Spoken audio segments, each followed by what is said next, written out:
6th was not a tourist day. It was a horrific attack on the police who protect our country. And I saw with my own eyes the officers with blood on their faces, battered and bruised from fighting off a violent mob. So many of them had to go to the hospital to get stitches, to get medical care. They were severely wounded.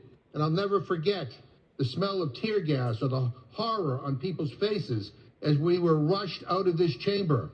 I watched from the Speaker's chair as Republicans cowered and hid for their lives that day, letting the Capitol Police run to the front lines to protect them.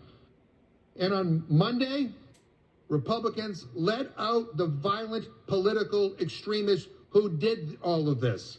Republicans let them back out on the streets. Trump called them patriots. He called them hostages. There's nothing patriotic about beating police officers with flagpoles, Mr. Speaker. The patriots were the law enforcement officers who protected this institution. There's nothing patriotic about the KKK, the Oath Keepers, or the Proud Boys. Trump pardoned them. There's nothing patriotic about viciously assaulting police officers. There's nothing patriotic about bashing heads and breaking into the Capitol building because of a deranged fantasy that you're going to overthrow the government.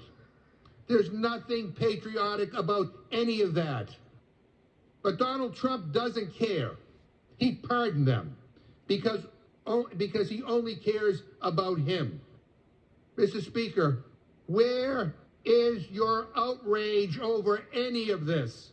Where is your spine? To be silent after these pardons is terrible, and it speaks for itself.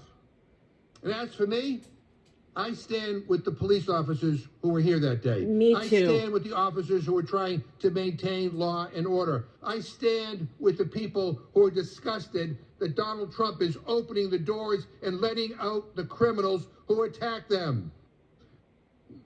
I don't hear a single Republican brave enough to come to this floor and condemn these pardons. Not a single one. Vote, you guys. It's cowardice.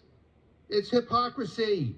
They are rewarding political violence and setting the stage for much, much worse things to come. You heard from Representative Scanlon. Some of them are bragging about how they're going out to buy more guns. What is that about? Violent, dangerous people who beat cops, who tried to kill members of this body, who tried to kill our staff, they're let back on the streets.